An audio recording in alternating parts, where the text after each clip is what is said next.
Hello, and welcome to our course, Build Your Professional ePortfolio in English.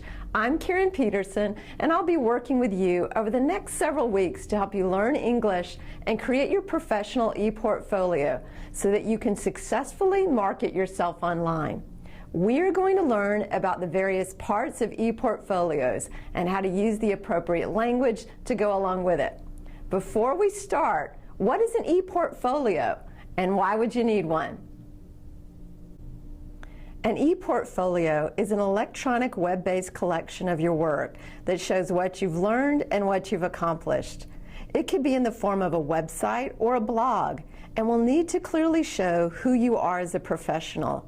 Many universities in the United States are now promoting their students to have an ePortfolio created before they graduate.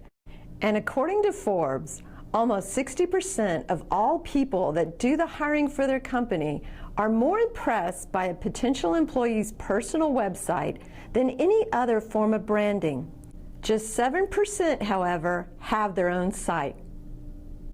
Therefore, by the end of this course, you should have an ePortfolio in English to put you in that 7% and increase your chances of professional success. In this module, we're going to learn how to write a headline and a summary of your capabilities for your ePortfolio. These two parts of your ePortfolio focus on presenting yourself in an effective manner. In this particular lesson, we are going to give you valuable information on how to create a headline, which not only tells others the purpose and serves as the title of your ePortfolio, but also gives the first impression. So let's start by learning how to write your headline. Take a look at this picture. Why is the coffee on the right more than double the price on the coffee on the left? This is a result of branding. Branding is important for a company, and it's also important for your ePortfolio. The headline in your ePortfolio will help you brand yourself in an effective manner because it is a quick way to include valuable, positive information about you. We'll create this headline by going through a 4-step process.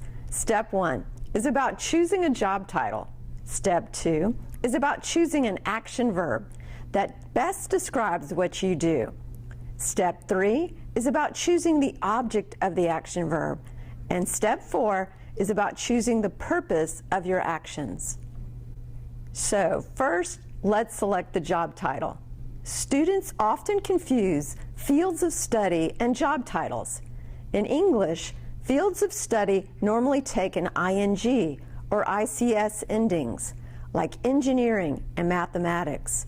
In addition, some majors can also take the word science in the end, like computer science or animal science.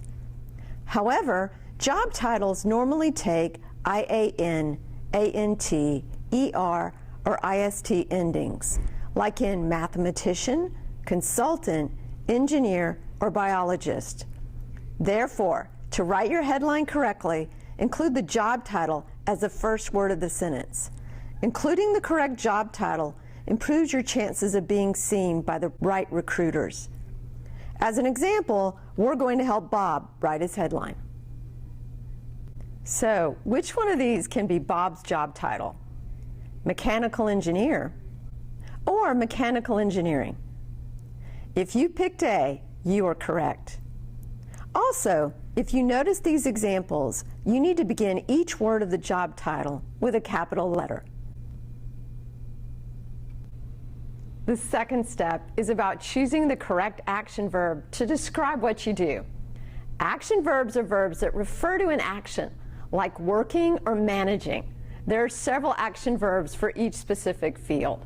To write your headline, select the action verb that best matches your field. You can look at the categories here and choose the word that fits what you do at work. For example, if you're a teacher, the words teaching or educating would be a great choice. Now, if you're a manager, the word supervising would also fit your headline well. What is important is that you select an action verb that fits your job and sounds sophisticated. In Bob's case, since he is a mechanical engineer, let's choose the action verb maintaining. Bob's headline so far should now look like this. The third step is to choose the object of the action verb. To find the object of an action verb, let's go back to one of our examples. For a teacher, we chose the word teaching from the list of verbs. The question you should ask yourself is, what does a teacher teach? In my case, I could write the answer as teacher, teaching English as a second language. English as a second language would be the object of my actions. In Bob's case, you can ask yourself, what does Bob maintain? As a mechanical engineer, he could maintain factory systems, water systems, or machinery. So Bob's headline up to step 3 can now look like this. Be as specific as possible when following this third step. Writing it correctly will make it easier for potential recruiters to know what you've been working on. Now, to complete your headline, you want to think about the purpose of the action. So ask the question with why to your words on your headline. For instance, why does Bob, a mechanical engineer, maintain water treatment systems? The answer to that question could be to keep people healthy or to provide the cleanest water. In my case, the reason why I teach English as a second language is to help international students. Let's think together about the next example. We have a marketing manager who supervises ad campaigns. Try to complete this headline with the best purpose. There are many ways to write the purpose, but the general form is going to include to plus verb. This final step of writing the purpose at the end of your headlines is a great way to market yourself. It shows that you're a committed and a reliable professional. So now Bob's full headline should look like this.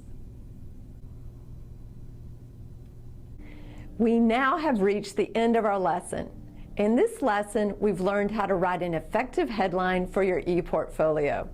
Your headline should now include the job title, an action verb describing what you do, an object for the action verb, and the purpose.